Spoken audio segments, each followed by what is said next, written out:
pessoal, sejam bem-vindos a mais um Samba Talks, o nosso podcast sobre inovação, transformação digital, empreendedorismo, intraempreendedorismo. Eu sempre bem acompanhado aqui com meu querido Lílio Rocha, que é um CRO, que nome chique, né? CRO da Samba, ele que veio de uma passagem, ô Fabrício, eu não tirei nem passagem, mas o Lílio ficou durante 8 anos ali como head responsável por inovação na DHL na América Latina. E eu tive que implorar, ajoelhar no milho, pedir, pelo amor de Deus, venha para cá, Lílio, saia desse mundo aí corporativo e vem para cá empreender junto comigo. E ele aceitou esse convite no começo desse ano. E hoje, Lílio, convidado muito especial, mineiro como eu, e que tem uma bagagem, a gente estava até falando nos bastidores aqui, repertório bem diverso, né? Bem diferente da maioria dos CEOs, e tem ficado agora até mais comum, mas é o Fabrício Campolino, que é o presidente da Johnson & Johnson MedTech Brasil, e ele vai contar um pouco para a gente sobre o que é a MedTech, porque Johnson & Johnson todo mundo conhece.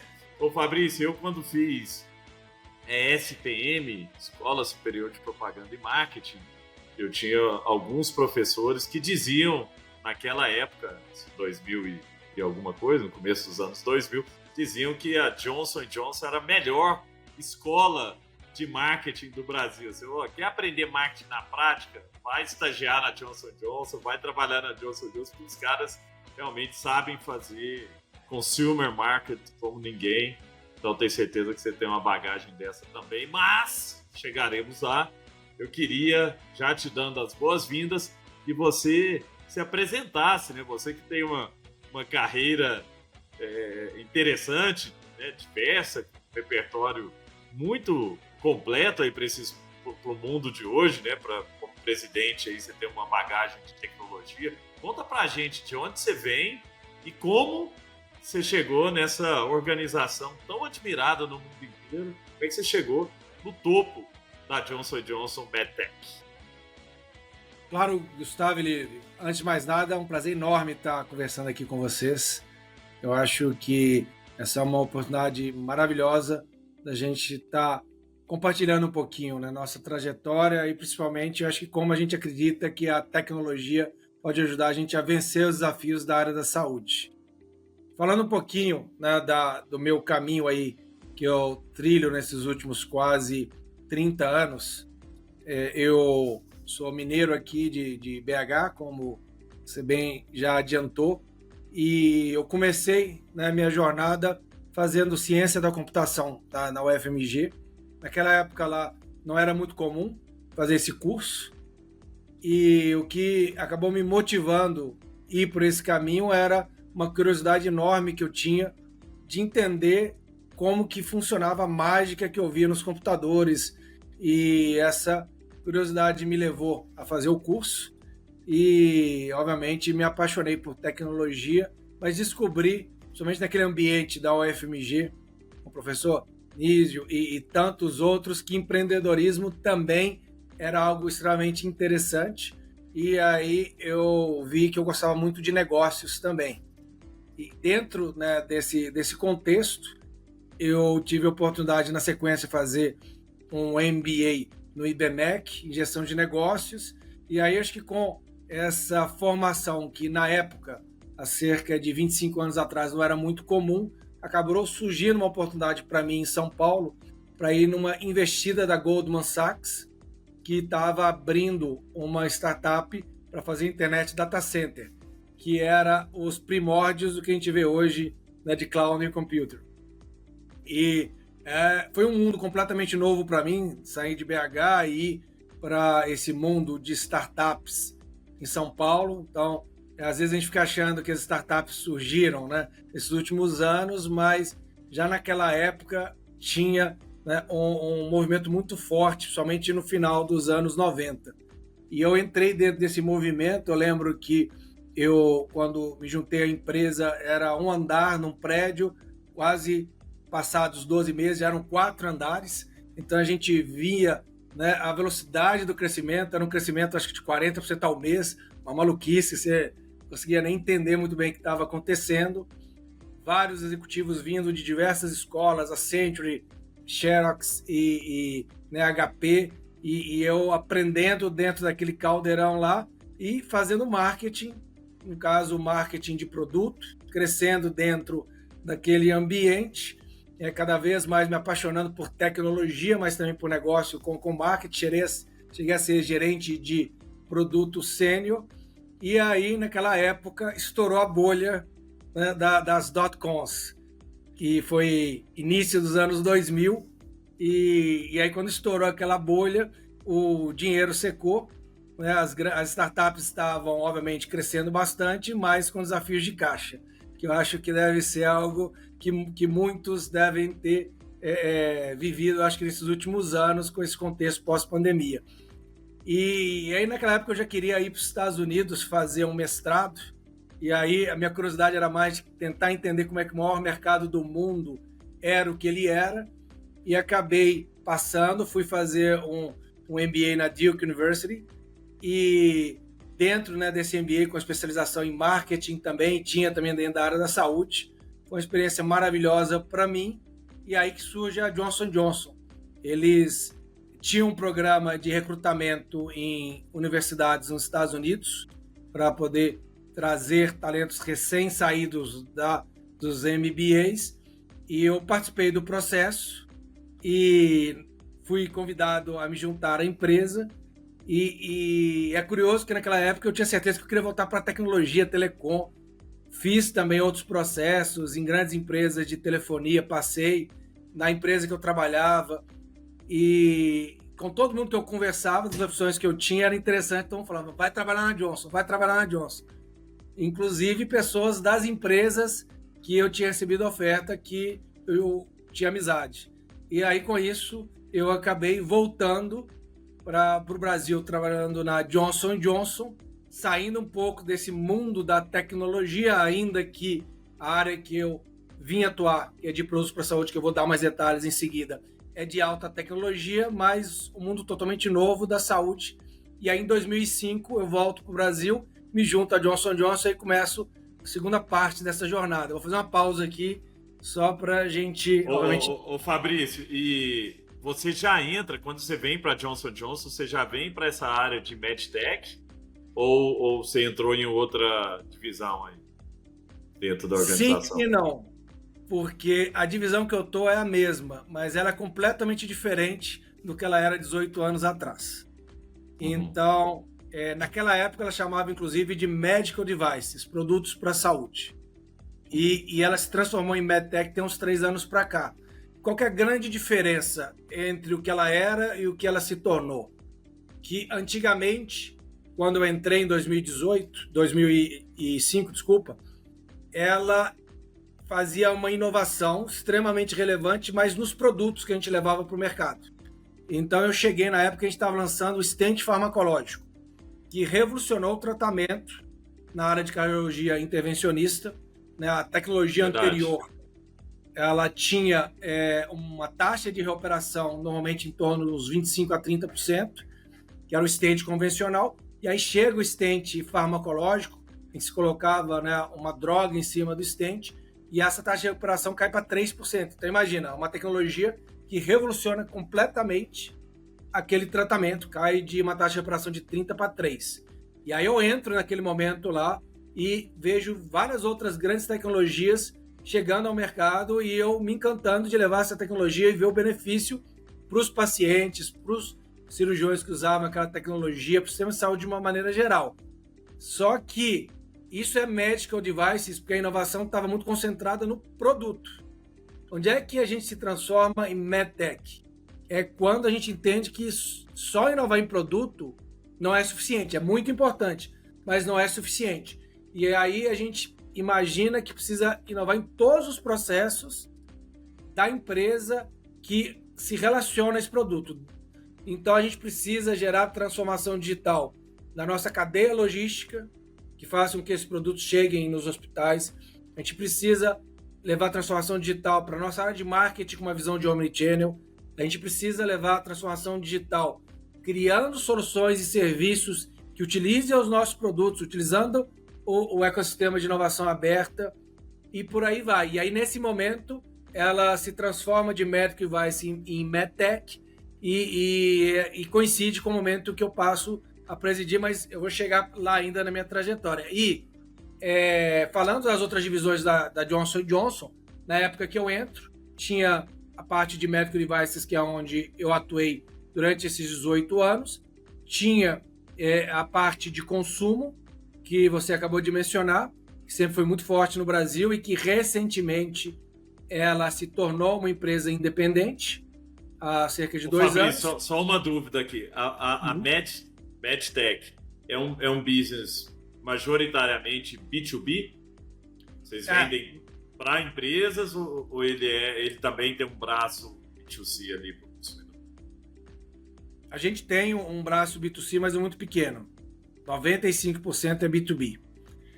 E, de maneira geral, a outra divisão que a gente tem é a parte farmacêutica, que era a antiga Janssen Cilag, e hoje em dia é a Johnson & Johnson Innovative Medicine. Então, hoje em dia, a Johnson & Johnson ela tem 2 grandes divisões, uma na parte farmacêutica, Innovative Medicine, e uma na parte de produtos para a saúde, que é MedTech, e eu sou o presidente da divisão de MedTech para o Brasil. Ô, Fabrício, primeiro prazer falar com você. Eu sempre falo pro Gustavo que a gente tem que se preparar bem com quem que a gente vai falar, né? Eu fui assistir o JJ Podcast lá, o cara dá show, Gustavo, no podcast lá. Eu sei, muito legal. E eu trabalhei um tempo na Johnson & Johnson lá, né? Na operação, né? Acompanhando nessa divisão que você falou que ficou espartada agora, né? Que agora anda sozinha e etc. E eu sempre tive muito orgulho dos clientes que eu acompanhava, né? Que é aquilo que a gente usa, né? A gente cresce com uma marca, né? A gente lembra desde pequeno e essa evolução. E olhando a evolução da tecnologia na Johnson & Johnson MedTech, e de 2005 até hoje, é muito tempo, né? E quando a gente coloca tecnologia nesse período, quase que mudou tudo, né? Ser tecnologia com cirurgia, com robótica, aquela de brônquio, né? Aquele equipamento que vocês têm. E eu sei porque meu irmão tinha bronquite e a gente passou por uma situação com ele. O meu pai teve um tumor no cérebro, a gente passou por outra situação. E como eu sempre gostei muito de tecnologia, eu ficava no centro cirúrgico vendo a marca dos equipamentos, de quem que era o fabricante. E eu sei que meu irmão e meu pai passaram nos equipamentos de vocês. Mas o que mais, na sua jornada, até para você continuar contando essa história, o que mais mudou, o que mais espantou você, além dos robôs, né? Que eu acho que é um sucesso muito grande nessa transformação tecnológica? Eu acho que o que é interessante, Lílio, começando pelo que não mudou. Uma reflexão que eu adoro fazer é o seguinte: o que envelhece as empresas? O que envelhece as pessoas? Eu acho que é quando você para de querer inovar, quando você para de querer criar o futuro à sua frente. Eu brinco que a inovação é a fonte da juventude das empresas. Então, o que não mudou foi que, desde que eu entrei na Johnson, eu acho que desde que ela existe até o momento de hoje, é uma empresa que constantemente está inovando e está se reinventando e está se adaptando para o mundo atual. Então, naquela época que eu entrei, em 2005, eu não podia ter barba. Era a cultura da empresa, era sem barba, terno, gravata, totalmente alinhado o tempo todo. E obviamente... Você mandava e-mail, excelentíssimo senhor presidente. Antes de você ser você mandava excelentíssimo senhor presidente, memorando. Era quase isso. Era uma cultura muito mais hierárquica. Isso dentro da companhia. Obviamente, os processos já adotavam tecnologia mais longe de ser o que era hoje. E a inovação, de novo, era muito concentrada nos produtos. E eu acho que, à medida que a gente vai evoluindo, né, durante todos esses anos, você vê mudança em vários aspectos. Então, numa época que eu entrei em 2005, você tinha um planejamento estratégico extremamente estruturado, e você investia meses e meses fazendo planejamento estratégico de uma visão de 7 anos, E aí você mobilizava toda aquela organização para executar aquela visão e dava certo. Porque o mundo não mudava tanto igual muda no dia de hoje.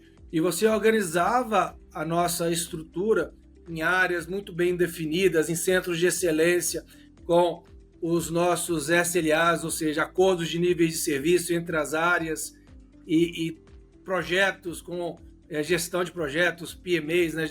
E isso funcionava naquela época. E aí agora a gente corta, né, de 2005 para hoje, a gente vê onde é que estão as mudanças. Primeiro, uma cultura que muda completamente de uma liderança servidora, no qual a gente, enquanto líder, está aqui para poder servir os times, dar direcionamento, mas entendendo que quem realmente entende o que tem que ser feito é quem está na ponta executando. Obviamente, você precisa ter pessoas extremamente qualificadas. Você sai dessas estruturas hierárquicas e vai para formas ágeis de trabalho.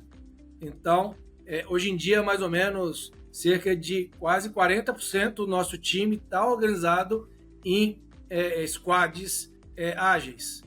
E, inclusive, da nosso board de liderança, 80% já trabalhou em squads, então nossa liderança entende essa metodologia e 30%, inclusive, é certificado. Eu sou certificado em SAFe 4.0, que é uma metodologia de Agile que ajuda a entender essa nova forma de pensar e esses novos mundos. E aí você começa a ver também mudanças em relação à forma de usar dados.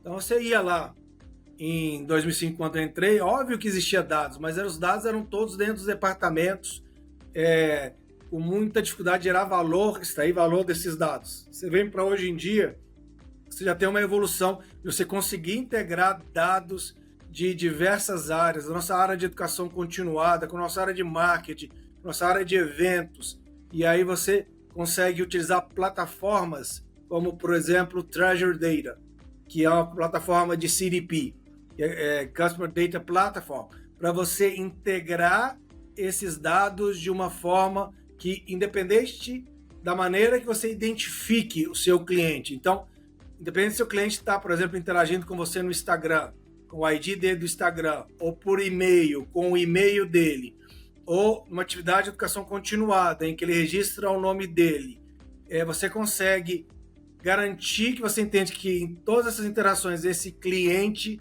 é a mesma pessoa e você consegue entender como você está impactando ele, como você pode ajudar ele a ter uma melhor jornada com o seu cliente. Então você tem essa integração também. E obviamente, uma outra coisa que mudou completamente era naquela época, a gente tinha um planejamento estratégico, você travava 7 anos e organizava a estrutura, e hoje em dia a gente trabalha muito dentro dessa visão ágil, que você às vezes não consegue antecipar o que vai acontecer 12 meses para frente.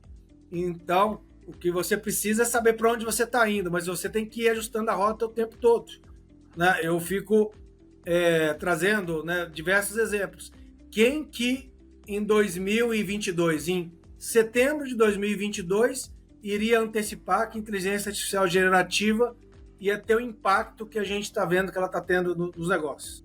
Né? Eu te garanto que eu não sabia e ninguém na minha empresa tinha essa clareza. Não sei se vocês tinham essa percepção, essa visão além do alcance, mas a grande maioria de nós foi surpreendido com isso, como foi surpreendido com certas situações geopolíticas que ninguém antecipava. Então, acho que o mundo que a gente está vivendo hoje, ele é tão disruptivo, ele é tão caótico na sua essência, que você precisa também organizar a sua empresa a não mais fazer planejamentos estratégicos maravilhosos de 7 anos, ser um transatlântico que vai inabalável naquela direção para chegar 7 anos depois, né, no ponto que você definiu. Isso não funciona mais. Talvez o ponto que você definiu nem vai existir mais em 7 anos, para você realmente ter uma empresa que consegue se reorganizar rapidamente em squad ágeis e se adaptando à forma que o mercado vai evoluindo. Então, isso tudo mudou. O que não mudou é a necessidade de você estar inovando o tempo todo. E eu acho que por isso que a Johnson & Johnson, sendo uma empresa com mais de 130 anos, ela continua extremamente atual e está entre as maiores empresas do mundo desde que ela atingiu esse posto há mais de 50 anos atrás.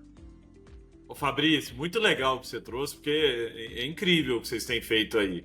Às vezes quem está nos ouvindo aqui fala, mas Squad, isso aqui, a não ser que você seja do mundo de startup, onde isso é muito comum, você fazer uma transformação na estrutura organizacional de uma empresa de grande porte é muito complexo. Né?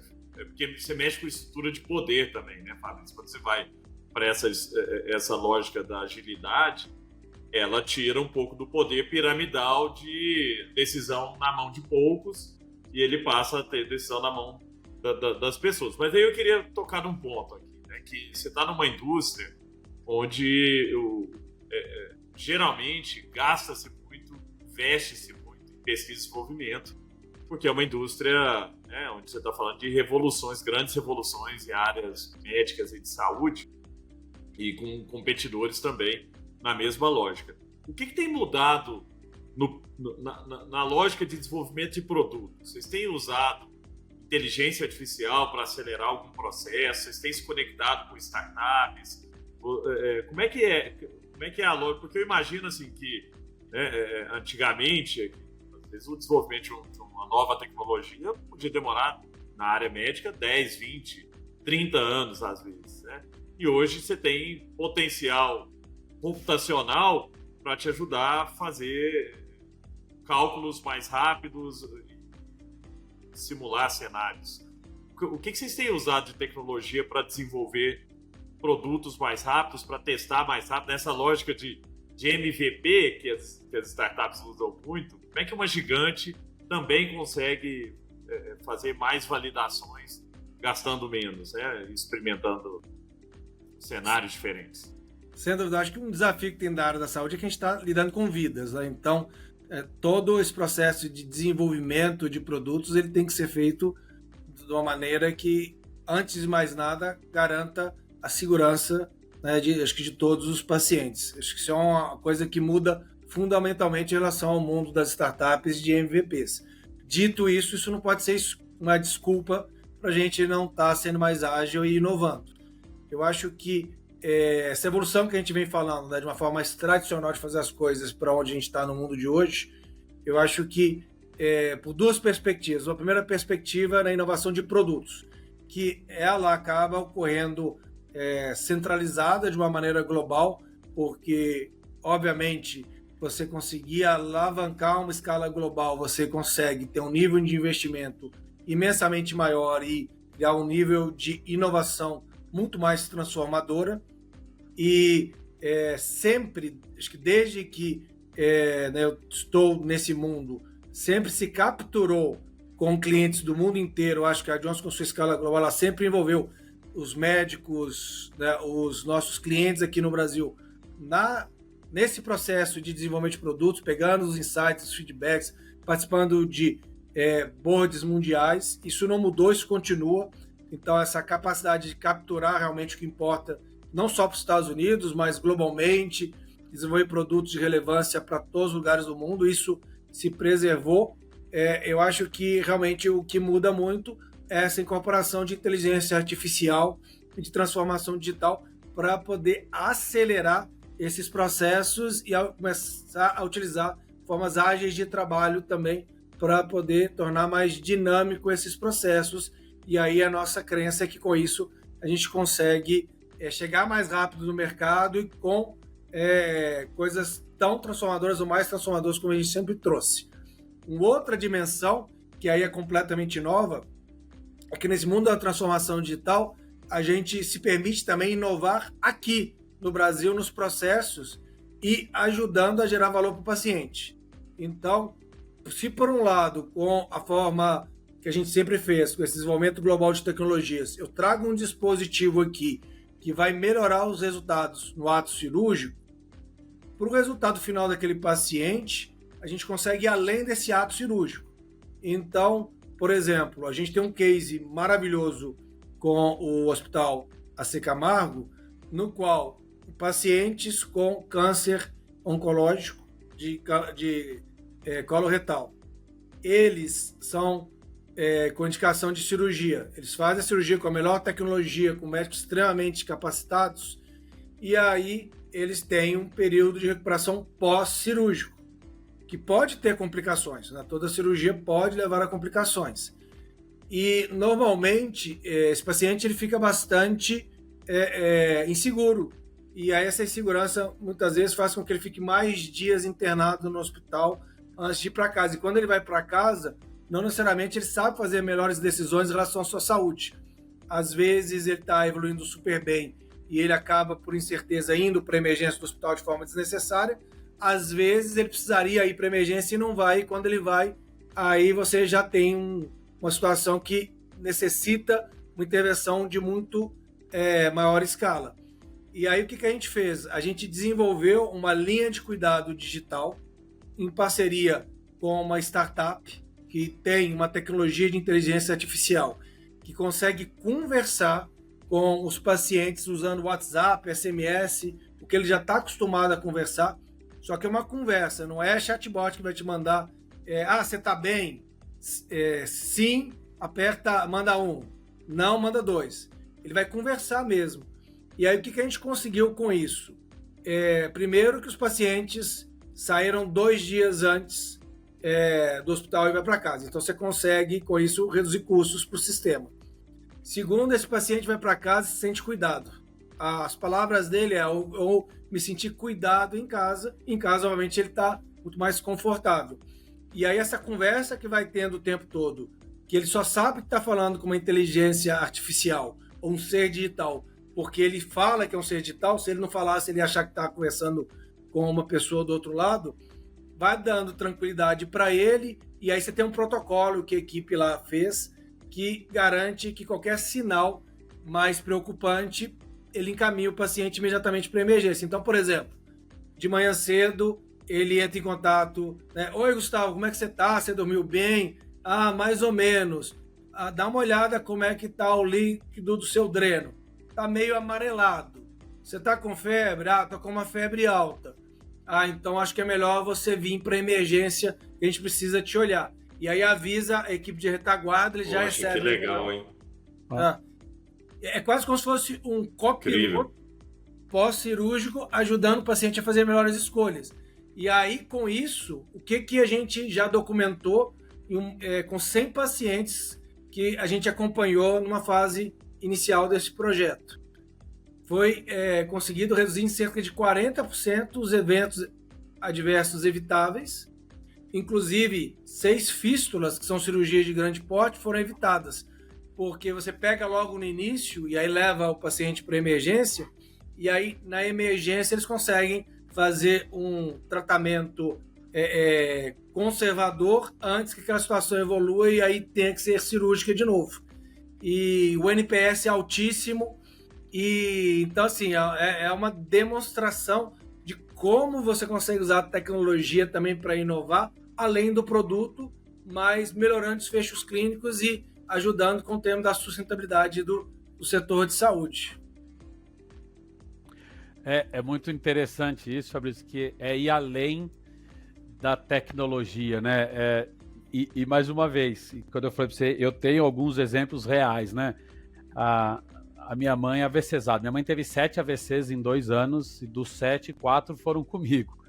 Nossa. E aí um período, era difícil explicar para as pessoas que uma em 4x4, que é um negócio muito comum, que tem que tomar cuidado, etc. Aí eu tava até tentando achar o material, eu fui naquele site de vocês lá, Série alguma coisa, Serinovos, alguma coisa, que tem as imagens da diferença de um isquêmico, de um hemorrágico, e essas imagens que eu usei para explicar. Eu falei, foi isso aqui que aconteceu com a mãe, ó, tá vendo aqui, ó? Então por isso que a gente deu a injeção. Então, eu acho que isso, você fazer esse comentário é muito importante, né? É levar a tecnologia além do centro cirúrgico, né? Porque o centro cirúrgico, às vezes, é o menor período, né, da pessoa, né? O grande período, ela tá em casa, sozinha. E a tecnologia não só auxilia, como reduz. Porque reduz o estresse dessa pessoa, às vezes nem é tão grave, você pode... Calma, isso tem jeito, isso tem cura, a gente consegue te ajudar. Então, é fantástico ouvir e vivenciar. Eu sou um exemplo, eu vivenciei, eu vi lá no site de vocês, eu coloquei AVC e apareceu. E eu entendo o grau de cuidado e o grau de normas que vocês têm que seguir, né? e agora com LGPD, com tudo isso, e a pessoa põe o dado e o médico tem acesso, o hospital tem acesso, todo mundo tem acesso, né? Você acredita mesmo que a gente consegue cada vez mais distribuir essa informação com a tecnologia na área médica, né? Eu conversar com um médico hoje, com outro depois de amanhã, que eu vejo que a tecnologia pode fazer isso, mas eu, tirando vocês e algumas outras empresas, eu vejo muito poucas empresas querendo levar essa informação lá na ponta, lá no médico, né? Para eu não ter que todo dia chegar lá e dar os mesmos dados, a mesma informação. Às vezes eu faço 5 exames de sangue no mês para a mesma coisa, né? Você acha que a gente está nesse caminho da gente conseguir conectar as pontas com a tecnologia?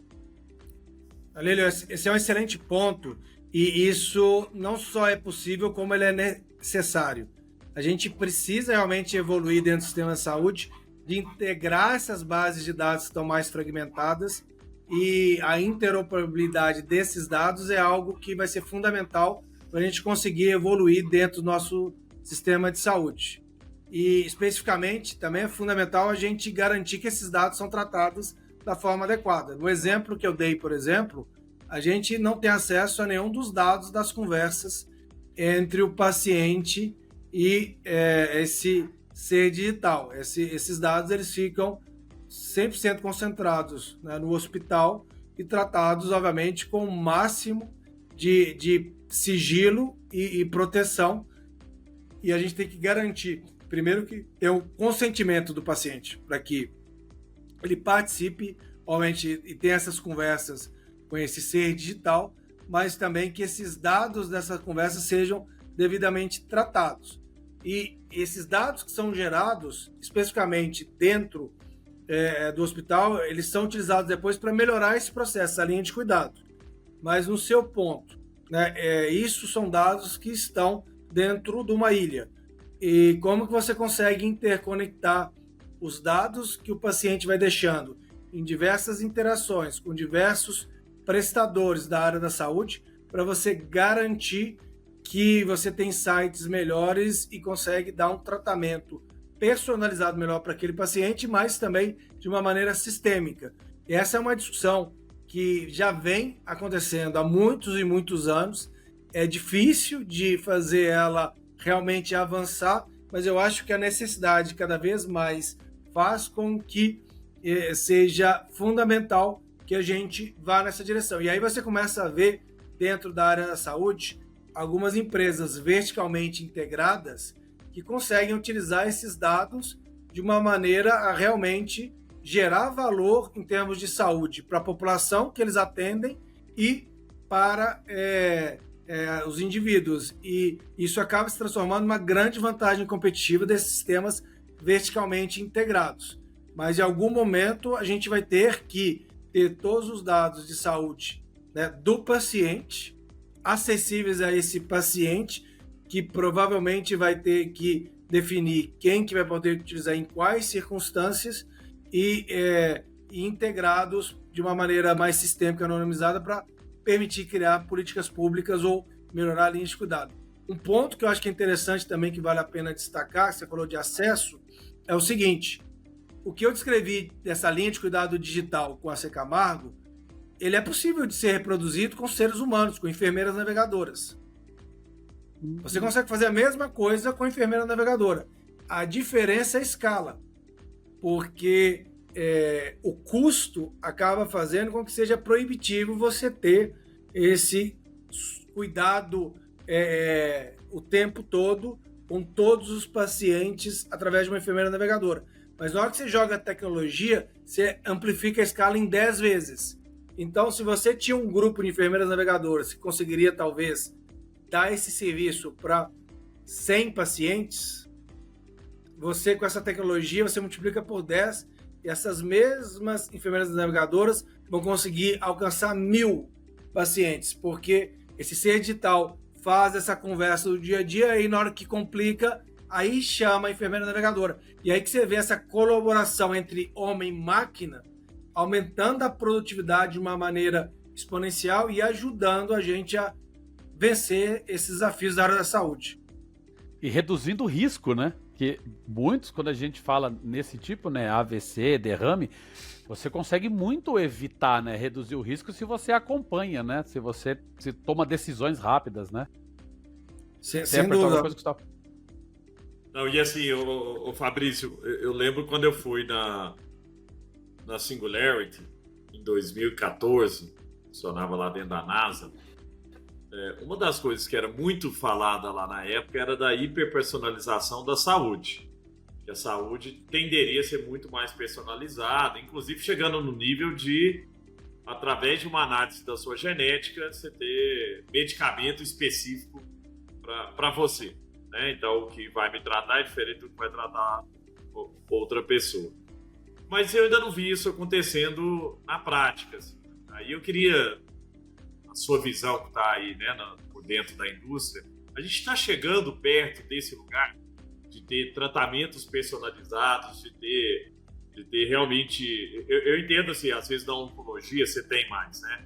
Mas estou falando para coisas mais do dia a dia ali, gripe ou alguma doença crônica. Você está vendo que a gente está chegando perto dessa hiperpersonalização da medicina, ou a gente ainda está longe por causa de custo e escala? Eu acho que essa é uma excelente pergunta no sentido da gente refletir o que é para hoje e o que é para o futuro. E aí, quando eu coloco essa dimensão, o que é para hoje e o que é para o futuro, eu coloco dentro de uma dimensão de estar acessível a muita gente. Porque que já existe, né, essa medicina personalizada, ela já existe, mas são para muito poucos. Pensando numa democratização disso, eu acho que é mais para o futuro. Vai acontecer, mas ainda é mais para o futuro. O que é para hoje, então, que eu acho que é interessante? O que é para hoje que eu acho que vai ser democratizado e vai ser para muitos é essa digitalização das linhas de cuidado. Acho que isso é uma tendência muito forte do momento e isso acaba refletindo uma outra dimensão dela, que é você cada vez mais ter o que é chamado de copiloto, para você fazer melhores decisões em relação à sua saúde, uma perspectiva de paciente. Então você não vai estar sozinho, vai estar você com aquele ser digital te ajudando a fazer melhores decisões em relação a como você cuida da sua saúde. Da mesma forma, esse ser digital vai ser um copiloto para os profissionais de saúde, ajudando eles. Sempre a decisão final vai ser do profissional de saúde, mas vai estar auxiliando ele a ser mais produtivo. O outro que eu vejo que é para hoje também é a questão de melhorar o diagnóstico precoce, que já é um ganho enorme para o sistema. Então você pega algumas enfermidades, por exemplo, na parte de arritmias cardíacas. Você muitas vezes tem diversos pacientes que eles têm aquela condição e que eles não têm consciência daquela condição. E aí aquela condição às vezes pode levar a você ter uma fibrilação do coração que pode levar a ter um AVC.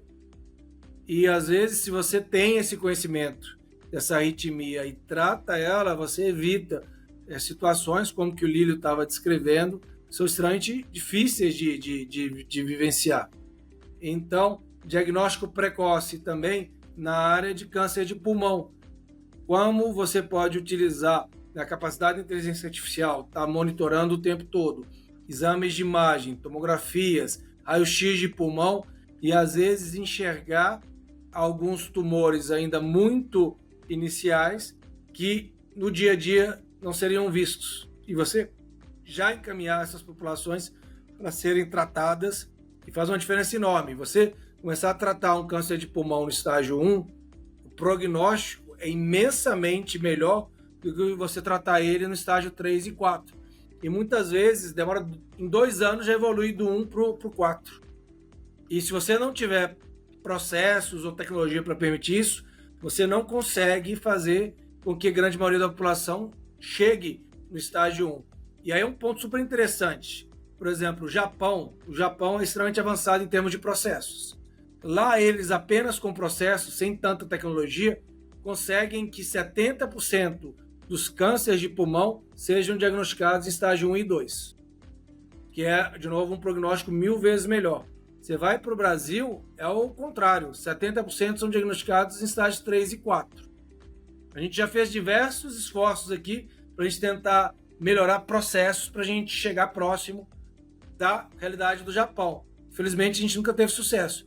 Nesse momento, eu estou extremamente otimista que, através de tecnologia, a gente vai conseguir. Porque a tecnologia talvez vai depender menos de ter toda uma estruturação da nossa sociedade e a gente vai conseguir, através da tecnologia, reduzir muito esse diagnóstico. Então, acho que essa é um outro ponto que eu acho que vai fazer muita diferença que é para hoje. E, obviamente, o terceiro que a gente já veio colocar é na parte de desenvolvimento e pesquisa de novos produtos. Você utilizando a inteligência artificial, você conseguir encurtar muito esses tempos e trazer mais rapidamente soluções que realmente impactem de uma maneira dramática a saúde para as nossas populações. Então, para mim, para hoje é isso. Realmente uma medicina personalizada em massa vai acontecer, mas é mais para o futuro. Como é também, por exemplo, cirurgia digital. Vai acontecer, mas é mais para o futuro também. Eu fico pensando em toda essa evolução, Fabrício, e como chegou, mas eu queria até eu estava pensando na trajetória, enquanto você falava de novo essa história, a preocupação que vocês têm que a Johnson & Johnson tem de levar informação, conteúdo para as pessoas conseguirem ter melhores resultados. E aí, vários exemplos que você deu aqui que eu achei fantástico. Falar de squad, acabou de falar blockchain, né? Como é que a gente dá os dados e o mesmo dado e todo mundo tem esse mesmo dado. Então, mexe com muita gente, com muita tecnologia e mexe com o sentimento, né? A pessoa, do paciente, quem está esperando lá na sala de espera e não sabe o que está acontecendo. Eu, no parto da minha filha do meio, não pude participar, me tiraram do meio da cirurgia, num desespero. Por que me tiraram da sala, parecer? E no final não tinha acontecido nada, só tava meio tumultuado e acharam que eu tava atrapalhando e me arrancaram de dentro da sala. Mas a minha pergunta, e aí, Gustavão, já mudando pro direcionamento, é mais pessoal. Como é que você se sentiu quando eu sou o presidente da Johnson & Johnson? O tamanho... Eu tive o prazer de conversar com alguns, e um deles foi o Maurício Barros, que era o presidente Brasil da DHL Supply Chain. E eu falei, Mauricião, quando você ele morava em Salvador, quando você chegou em Recife, que você colocou a precata, né, a chinelona lá que a gente usa lá, da minha terra, você sentou no sofá, olhou para sua esposa e falou o quê? Eu sou presidente da DHL Supply Chain? Deve ser muito impactante, né? Porque são vidas que você mexe todo dia. Eu acho que essa pergunta é bem interessante. Algumas reflexões que eu fiz. Eu acho que, primeiro, era um meu sonho chegar nessa posição que eu cheguei. Então, acho que quando você tem um propósito muito grande, uma paixão muito grande pelo que você faz, quando você, acho que senta na cadeira, os desafios todos ficam pequenos. Você relativiza eles e realmente acho que você consegue levar essa paixão para do seu trabalho e impactar, eu acho que os clientes, né, e os nossos colaboradores. Segundo, uma reflexão que eu fiz, muitas vezes a gente fala, eu estou ou eu sou. Eu acho que é muito errado essas duas expressões. Eu acho que a gente se torna. E ninguém tira isso de você. Eu acho que a partir do momento que você senta numa posição e você vai vivendo as experiências relacionadas àquela posição, como a que eu estou vivendo agora, eu vou me tornando dia a dia, né, o presidente da Johnson & Johnson MedTech. Não foi no momento que eu sentei e depois que eu saí, eu não vou deixar de ser, porque isso vai se tornando, essas experiências, partes que eu sou, vou carregar isso o resto da minha vida. Então, eu gosto muito de pensar em carreira não como estou ou sou, mas esse conceito, né, de estar me tornando. E algo que começa a ser parte de mim. E assim, uma coisa que eu fiquei muito feliz quando eu cheguei nessa posição, mais obviamente do que a posição em si, foi o momento, porque foi um momento em que o mercado e a demanda buscavam um perfil que tinha essa visão de entendimento de negócio na área da saúde, mas entendimento de tecnologia. Então foi um momento em que o mercado começou a convergir as duas coisas. Eu brinco que nesse momento, eu acho que para você ser um bom líder de qualquer organização, você precisa entender do negócio, você precisa entender de finanças, você precisa entender também de tecnologia, porque a tecnologia muitas vezes multiplica por 10 a produtividade. Se você só entender de negócio e de finanças, você vai ficar para trás. Então, o momento, eu acho que realmente eu fiquei extremamente feliz porque eu pude juntar essas duas coisas. E um outro ponto é o time, porque o pessoal que chegou junto comigo foram pessoas que vieram crescendo comigo durante esses últimos 18 anos.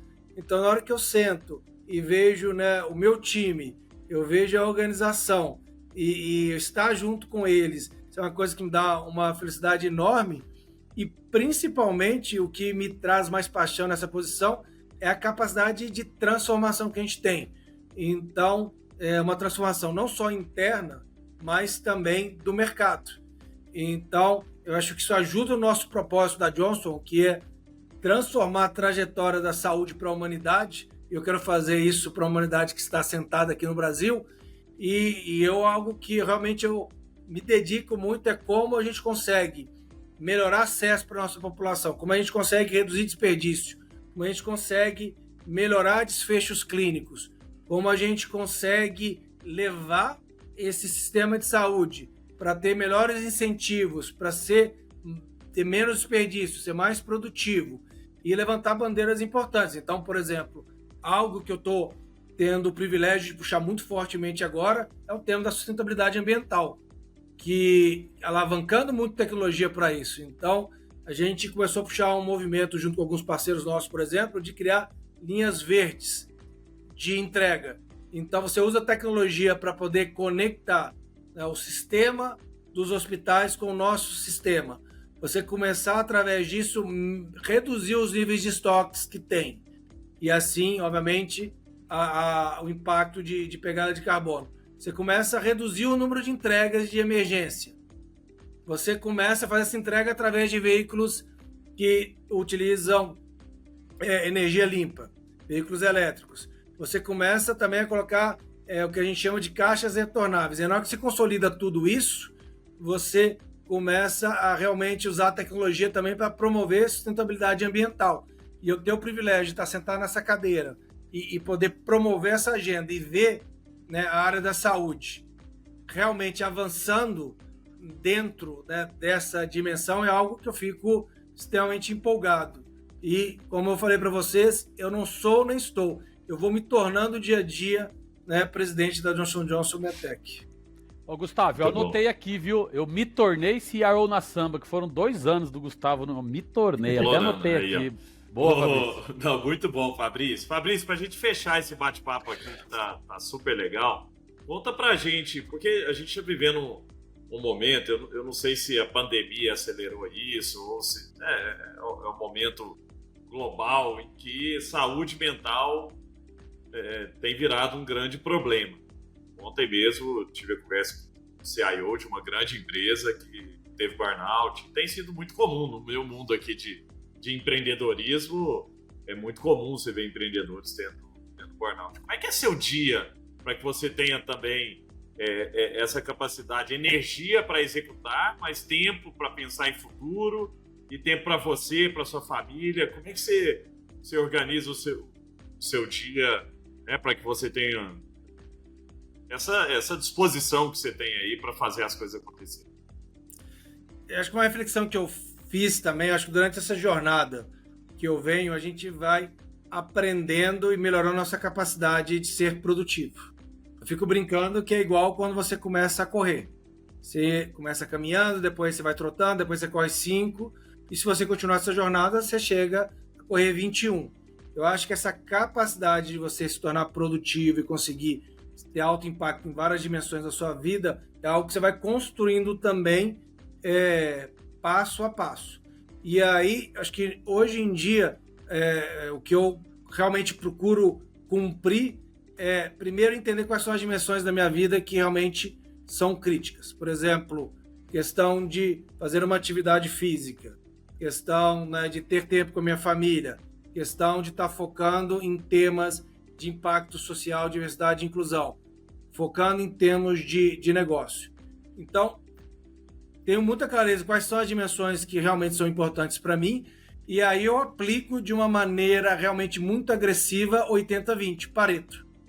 Então, para cada uma dessas dimensões, que são as poucas atividades que eu tenho que realmente garantir que eu vou fazer e fazer muito bem, que vão ter impacto nessas dimensões.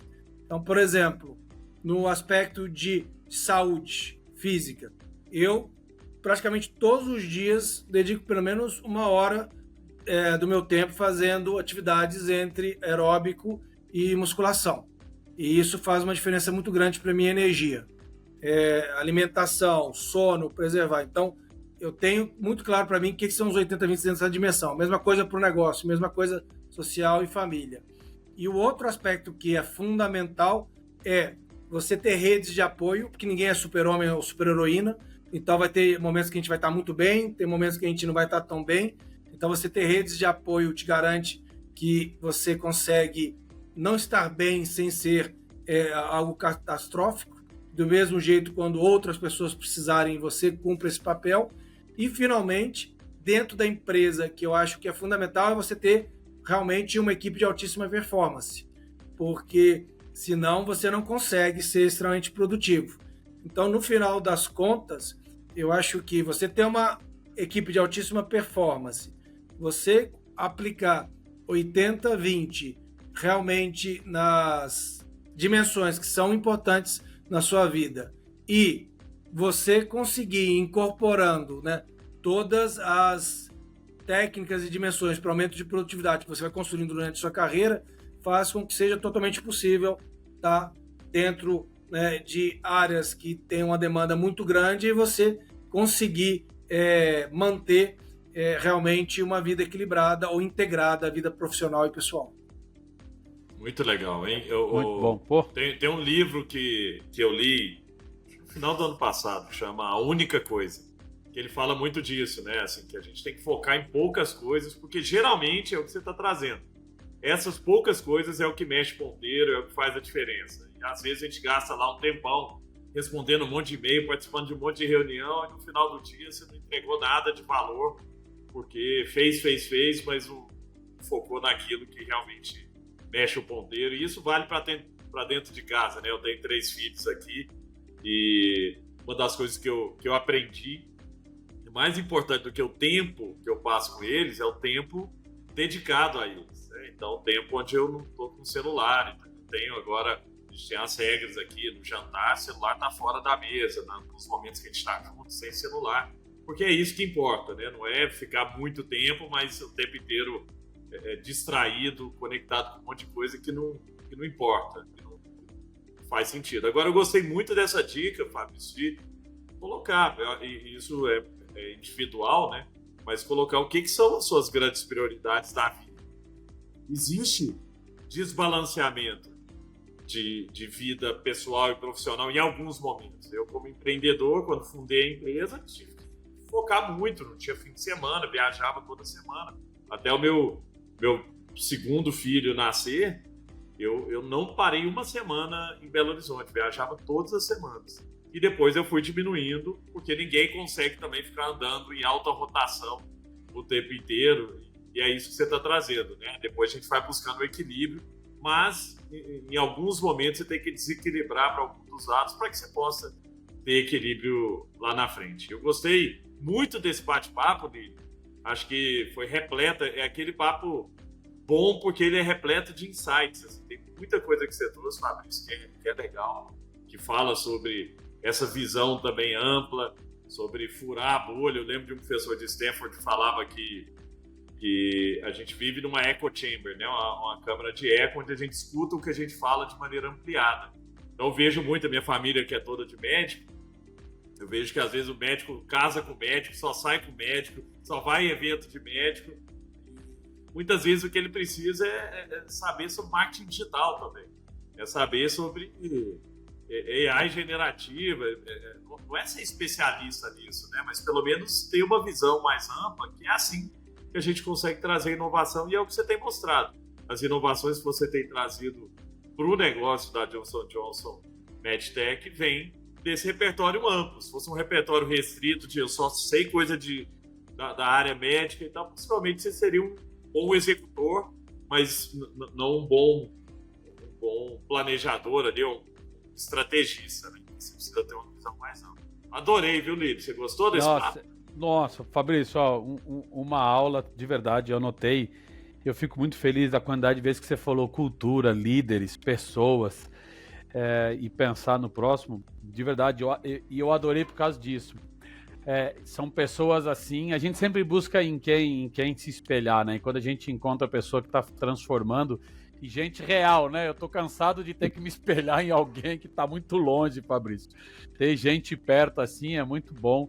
Foi um prazer, chegamos ao fim aqui e até a próxima. Cabe mais, hein, Gustavo? Dá para fazer mais uma com ele. É mesmo? Obrigado, viu, Fabrício? Foi muito legal ter você por aqui. Eu que agradeço, adorei o bate-papo aí, Gustavo, Lírio, e contem comigo aí, contem conosco aí. Parabéns, né, pelo podcast e por todas as iniciativas. Muito bom. Pessoal, se você gostou desse podcast, passa para frente. Tem muito insight legal para empreendedores, para executivos, para quem é da área médica também, né, Fabrício? Para a área de saúde.